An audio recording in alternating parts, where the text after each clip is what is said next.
আজকে আপনাদের সাথে আমি শেয়ার করব ড্রয়িং রুমের মধ্যে আমি কি কি গাছ রেখেছি। দেখুন, এটা হচ্ছে বেসিনের মধ্যে এই গাছটা রেখেছি আর এটা রেখেছি। কেমন লাগছে আপনাদের অবশ্যই বলবেন। এটা হচ্ছে আমার ফ্রিজের ওপরে আমি একটা গাছ রেখেছি। দেখুন, এই যে গাছটা খুবই সুন্দর। এই গাছটার নাম হচ্ছে টপিষ্ণ। পুরোটা দেখালাম। এবার এলো আমার ড্রয়িং রুমের জানলায়। জানলায় প্রথমে দেখাই বুদ্ধদেবের একটা মূর্তি রয়েছে, আর রয়েছে এই প্ল্যান্টটা তো আপনাদের আগেও দেখিয়েছিলাম, স্নেক প্ল্যান্ট আগের ভিডিওতে রয়েছে, এটাও আপনাদের সাথে শেয়ার করলাম। এবার দেখাচ্ছি এই গাছটা। গাছটার নাম হচ্ছে কি অ্যারেলিয়াম। এই গাছটা অ্যারেলিয়াম, খুব সুন্দর দেখুন, অপূর্ব এই গাছটা লাগছে। আমার তো ভালো লাগে। আপনাদের যদি ভালো লেগে থাকে অবশ্যই আমাকে কমেন্ট করবেন, লাইক শেয়ার সাবস্ক্রাইব করবেন আর শেয়ার করবেন। আর এই গাছটার আগে ভিডিও দেওয়া আছে। এটা আমার খুব প্রিয় পছন্দের গাছ। এটা হচ্ছে লাকি ব্যাম্বো। আপনাদের প্রায় সব বাড়িতেই রয়েছে যারা একটু গাছ টাছ ভালোবাসেন।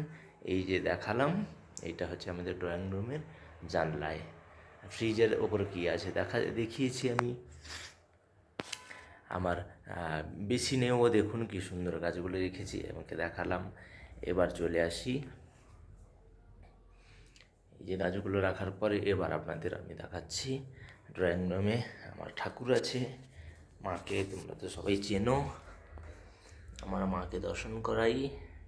মা মনসার ভক্ত কে কে আছেন, যদি আপনাদের এই মাকে ভালো লেগে থাকে অবশ্যই লিখবেন জয় মা মনসা, জয় মা পদ্মাবতী, বিশ্বহরির জয়।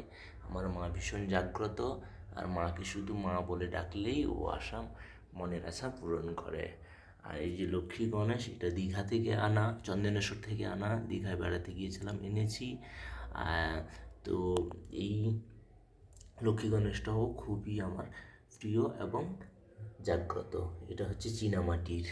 আর আমার মা, এই মাকে আমি আনিনি, আমার একটা বন্ধু আমাকে গিফট করেছিল আমার বার্থডেতে।